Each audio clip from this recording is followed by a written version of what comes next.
Good morning. All right, I'm going to get myself set up on Facebook Live. Get started with today's session.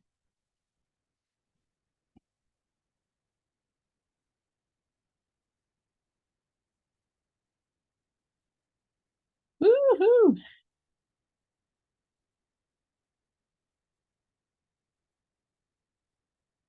Hey, here we go. Live we are.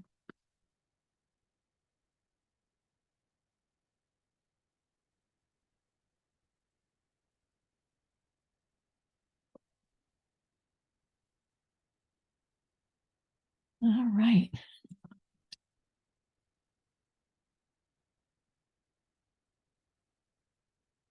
Okay, so here we are today. We're going to be talking about how do you take your power back? Taking your power back and, why that's important for women in business. Right? Why is that important for women in male dominated industries? Right? Why? So I'm just getting myself set up here so that there we go. We're all live on Facebook, making sure everything is good to go. Woo! Okay. Well, welcome. I'm Kimberly Borgens, CEO of Be a Legacy and Delta Protective Services, coming to you today for this Facebook Live where I'm sharing wisdom highlights just for you. Okay, so today, let's talk about taking your power back. Okay, so I didn't really know that this was a big deal. When I was growing up, like, we never talked about that kind of stuff or whatever. And I grew up a pretty tough life. And I don't mean that in a negative sense. It was just that there was just a lot of challenges, while I was being raised. So my sister asked me one time, she said, this was, a few years back. She said to me, "What happened to you?" And I'm like, "What do you mean? What happened to me?" Like, seriously, like, what do you mean? She goes, "No, seriously, what happened to you? You were the quiet, shy girl who used to hide in the closet, who used to do everything she could to avoid everybody. You were afraid of everything. What changed that? What happened?" And I thought for a second. And then I said, "I got tired of getting stepped on." Right. And that was a big deal. Like, I didn't realize it was a big deal, and I didn't realize anybody even noticed that I made a shift, right? But that's what happened. You know, I grew up and I was told that I wasn't smart. I was, knocked around, I was hit, my parents, I'll give them the fact that they did the best they could, but they were not great at parenting. Okay.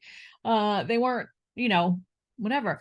I was, raped and molested by the time I was 13, and I looked in the mirror. Every time I looked in the mirror, I just felt like I really had no value, right? I kept trying to hide because that way I wasn't a target, right? I wasn't a target for negativity.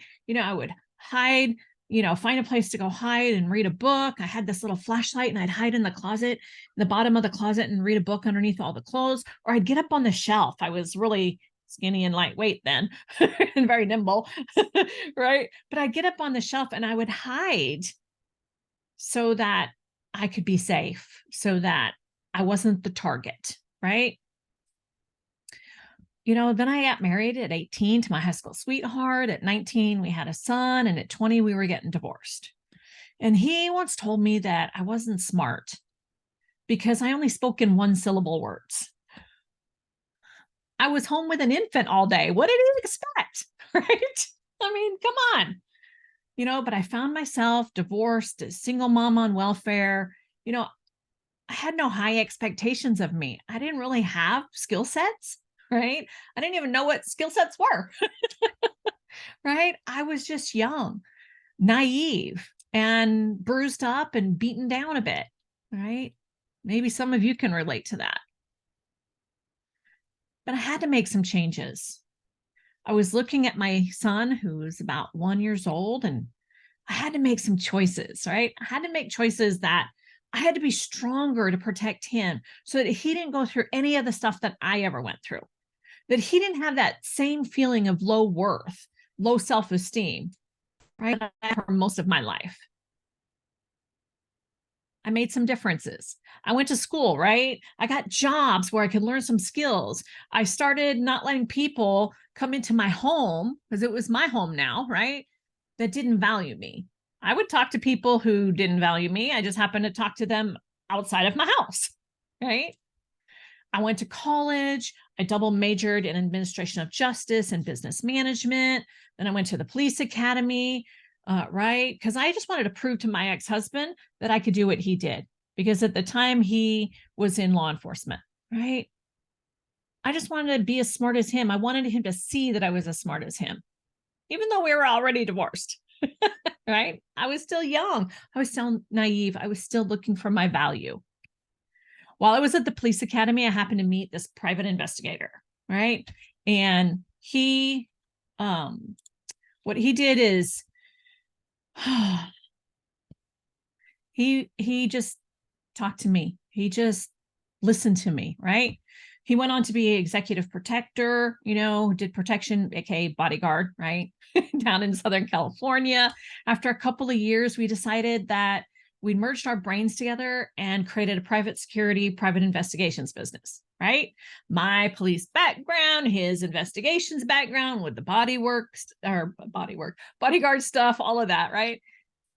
I didn't want to be out on the street. I didn't want to risk my ex-husband getting my son if something happened to me out in the field, right? After a few years of dating, we started a business, and then we got married.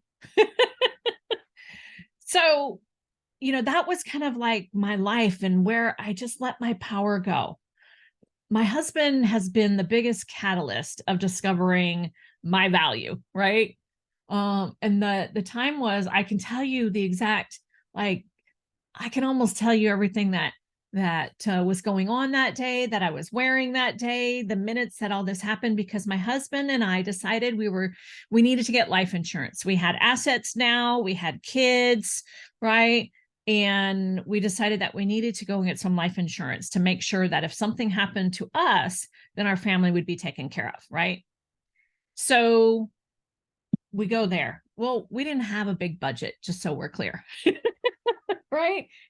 We were poor entrepreneurs.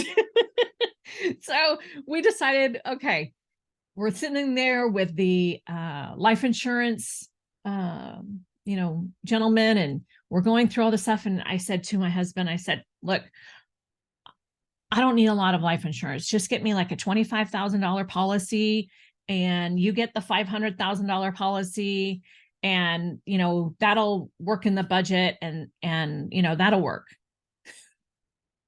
And my husband, he just looked at me while we're sitting right there with the insurance guy, and he said, "Are you kidding me?" And I just like, "What?" He said, "If something happened to you, I would have to hire somebody to do your job in the business. I would then have to hire somebody who could take care of the kids. I would have to hire somebody to take care of the house and do all the cooking. Do you understand? I have to hire at least 3 to 4 people just to replace you. And $25,000 is not enough to hire 3 or 4 people to do all that you do." I just stared at him. And I was like, well, okay then. Like, he knew my worth. He knew how valuable I was, even if I didn't yet. We both walked out of there with $500,000 policies. And that was probably the very first time in my life that a man showed me that I was valuable to him. And that from that point forward, I began to make choices as if I was a powerful woman who truly did have a lot to offer. And I no longer let anyone say that I didn't have any value. And my husband is the one who brought that to my attention. So here's my question for you. What will it take for you to decide that you're the most powerful person in the room? So let me share just real quick some ways that people give their power away, just so that you can define that for yourself, right? Is one of the ways that people give their power away is they give it away to their family members. Why? Because your family members know you at your worst. They've seen you at your worst. They know what triggers you to make you mad, what triggers you to make you sad. They know that, right? They know us at our best also. But have you ever noticed that they hang on to the bad stuff way more than they hang on to the good stuff? I don't know about you, but my family, I could let go in an instant if I allowed them. But that's one way that we give our power away. How about to our kids, right?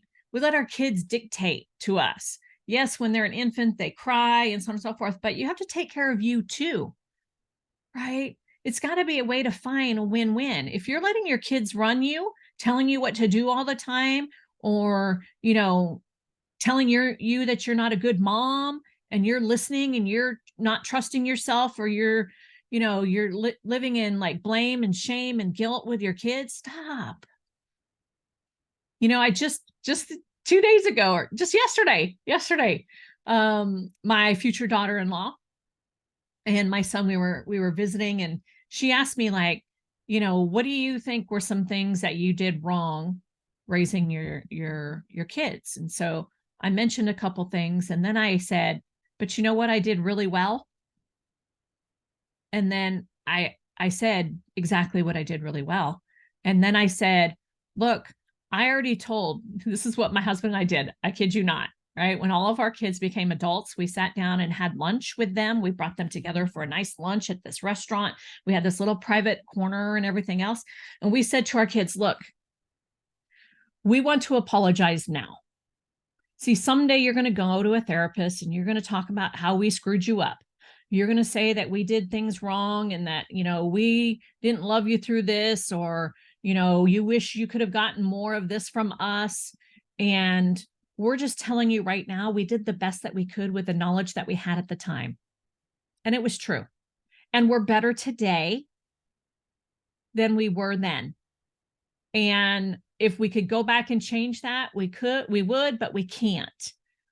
So we're apologizing now for screwing you up, for mucking things around, right? We're sorry. And truly from our hearts, just know that you were loved completely, even when we made mistakes. Stop letting your kids dictate your value. Take the power back. See, we took the power back by saying, we're sorry, right? How about our spouses? Ladies, we have a tendency to just dote on our spouses, and we let them get away with and do whatever they want to do. And we put our feelings, our wants aside for someday. Someday is now. It's time. I've lived in those someday moments. I know what it's like. It's time for you. So let me give you some tips to taking your power back. How's that sound? All right. Okay. Number one. Well, they're not no particular order, but the first one I'm going to talk about is you must set standards for yourself. Yes, be realistic, okay, but set standards that people must adhere to when they're around you. When people start talking negative to me, I just go, hey, I will shift the conversation. I have a standard. I don't let people cross the boundaries. Okay. These are the boundaries that I've set for myself. So what are the boundaries that you need to set for yourself? And look, here's the disclaimer. It's going to take some practice. You're going to mess this up a couple times. It's okay. All right. You can mess it up and then you course correct and you get back in the play. Okay. I once asked my husband around my standards, because I set some pretty high standards. I don't let people into my space. I don't let people say certain things to me. I don't tolerate a lot of stuff, right? Including from myself. So I asked my husband one time, I'm like, hey, do you think that I'm high maintenance? And he just kind of looked at me, cocked his head, and he's like, he said, for me or for you? And I was like, what does that mean? And he said, for me, no, you're not high maintenance. For yourself, absolutely. You set high standards for yourself, and you will beat yourself up if you don't adhere to those high standards. And I was like, you're absolutely right. So then we had a discussion about that. So I learned to stop beating myself up, but still keeping and maintaining high standards for myself. Right. And I don't let people just decide that they get to have my power anymore. So set standards for yourself in order to take back your power. The next one is be authentic with who you are. Look, I know that I'm an introvert. I'm a quiet person on my best days. Okay.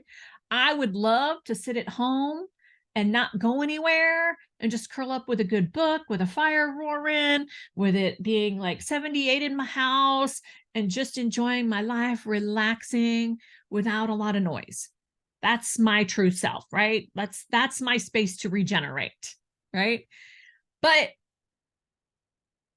that's not me all the time. My true authentic self is how am I with other people too? So like there's a part when you have to rejuvenate, and there's a part where you get to put on that face of, I got this, right? Look, people, be you, whether people like it or not. Like I love to go and speak. I have a great time, right? I love meeting the people. To me, it's very powerful. I get to connect with other ladies who are just my kind of people, right? And not everybody likes me. Even when I go speak, they don't all like my topics. They all don't like my personality, my style, because I can be kind of bossy sometimes because I'm matter of fact, because I'm so passionate about women taking ownership of their life, because I know what the bottom feels like. And I also know what the top feels like. And I want women to enjoy that space at the top as well. So be who you are. If people don't like you, so what? Not everybody likes me, but let me tell you what, I would much rather be respected for being authentic and being who I am than being liked by somebody just for the sake of being liked. Being you and being who you are is the most powerful space that you can be in. Hiding out and holding back allows you not to give your best to the world, and it doesn't allow you to receive the best for you either.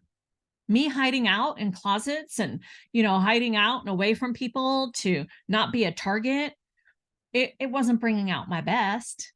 It kept me safe sometimes, not always, right? But I want my best. I want to bring my best. I want people to bring their best when they're in my company, right? So be authentic, be who you are. The next one is be yourself as the person in control of your life. See yourself as that person who is in complete control of what decisions you make, right? And I don't mean be in control of everything, you control freaks. Okay. I'm a recovering control freak myself, so I can say that, right? It means take control of your life by making decisions. Don't let other people make decisions for you. Okay? Stand up and say something when somebody's trying to put you down, or saying something bad about somebody else. Don't gossip. Stand up for the other person. You know that thing where they say, be the person who straightens the crown of the other person without saying anything to anybody else. Like, be that person, right? Someone once told me that I was a terrible CEO. And you know what I said? I said, thank you for your opinion. I did a self-check, right? I didn't argue with them. I acknowledge their opinion, right? They're not a CEO. How can they know it's a terrible CEO if they're not even in the space, right?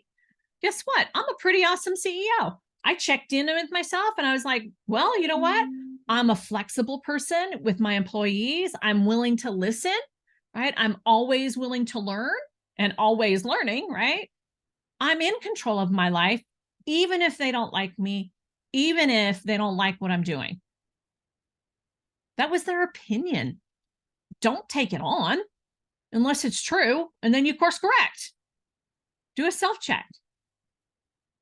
Another way to take your power back is take responsibility for your actions and your inactions, right? Are you taking complete responsibility for what you are doing in your business, in your life, what you're not doing that you know you should be doing? right? Are you giving excuses or reasons on why you're not stepping in fully? Are you late to appointments? Um, did you not do the things that you told a client that you'd get done? Right? Stop it. Take responsibility for your choices. Put timers in your phone, right? And do what you say you're going to do. Look, I was at a conference a couple weeks ago, and I was just chatting with a gal, and we were talking about some things, love languages, family, and stuff like that. And she wanted to do something. She said she was going to do something, or she said she should do something, is really what she said. And I said, well, are you going to do it, or are you just going to not do it? You just decide. Like, I don't care either way, but don't shoot on yourself, right? And she said, no, I'm going to do that. And I said, okay, since I'm known as the queen of accountability, do you mind if I follow up with you? And she said, you know what? Yes, please do follow up with me. I said, great. I'll follow up with you next month. I'll shoot you a message on Facebook and just follow up with you. Guess what? I put it in my phone. Guess what popped up? Just this morning, I followed up with her and I said, hey, I'm just following up with you. Just a quick little message on Facebook, right? Messenger. Hey, I'm following up with you. This, are you going to do this? And then she said, thanks for the reminder, Kimberly. And she said, oh, and how do you do da da da da da da? And you know what? I just gave her a quick little blurb, moved on, but I did what I said I would do. I put it in my phone as a reminder. You can do that too. Take responsibility, right? Responsibility is not a bad thing. I know everybody's like, oh God, I don't want responsibility for that. Right? And I'm telling you, take responsibility. It's not a bad thing.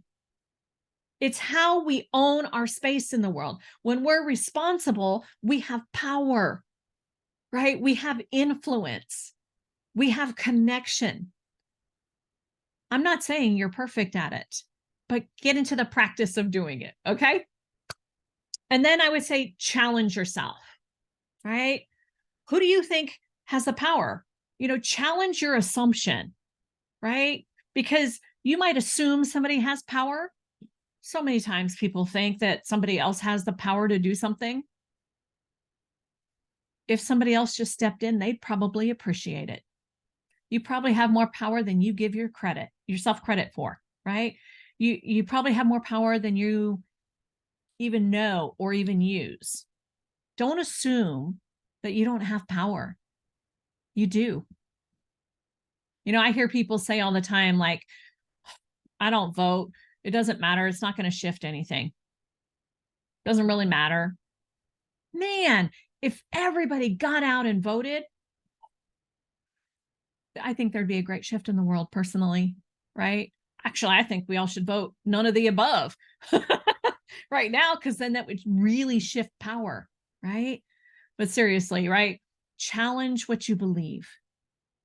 The assumption that you don't have power in something is an assumption. Y'all know what assume means, right? If it's something really important for you, then go for it. An assumption I had is I always thought men were CEOs. I never even considered to be a CEO, to be honest, right? Like I was raised to not have much value, right? So CEOs are like up here at the top, and here's little Kimberly down here at the bottom, right? I had no clue that I would ever be a CEO. It was never, ever a thought, right?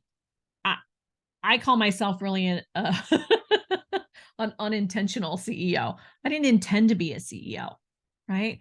But, we were building business, my husband and I, right? He was in charge. That's how it was supposed to do. We were sole proprietor, right? That was 20 years ago and all of that. Well, 20 years ago, that shifted. We've been in business for 30 years. The first 10 years, I just let him be the boss, let him run everything, let him, whatever. I did my part, he did his part, but he was the face of the business. Everybody knew him, and people used to say that, oh, how's your husband's business going? Right? I was fine with it. Well, then we incorporated our business, became a corporation from a sole proprietorship. And we had to designate a CEO and a president and a secretary, right? We had to have certain things and all that. Well, I became the CEO. I was out learning, building my skill set, as well as running business. I also had a job. Like I was busting my butt. All right. But I became a woman minority owned business.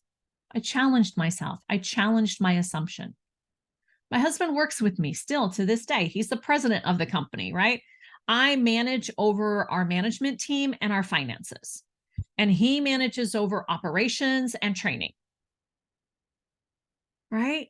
What is it that you need to do to challenge yourself? What do you need to challenge your assumption in? And by the way, I don't care if you're a mom who's raising kids at home and you don't have an outside job. I don't care if you're working in a business. I don't care if you're an entrepreneur woman, right? I don't care. You have power. You have influence. You make a difference. No matter where you are. What needs to happen for you to own that? Do you need to look in the mirror and say, I have a lot of value? Kimberly's right, and it's time to take my power back. It was never meant for anybody else to have. That's what I learned. My power came from me. All I did was I squashed it down. I let other people make decisions for me. I let other people have control over me. I let other people do things that they were not meant to do. Take your power back. Own your space. Own your business. Own your value. Own your worth. Own your space as a wife, as a mother. Own your space as a friend, as a sibling, as a child who, of parents. Own your space. Take it back. Who's ready to take back their power? All right. Well, thank you for joining me today. I know this one got a little real. This one's a little more vulnerable, but I really wanted to kind of shift what you're thinking. It's time. We need powerful women to step up and to own their space in this world. Whether you're in a male dominant industry or not, I need you. I need to surround myself with you. Right? I want you to be in that space. So let me know if there's anything I can do for you. Maybe you need a little coaching. Let me know. I'd be happy to put together a package just for you. Maybe you say hello here. Tell me one thing that you took out of today's training. All right. I will see you next week. Have a wonderful, wonderful week. Bye-bye.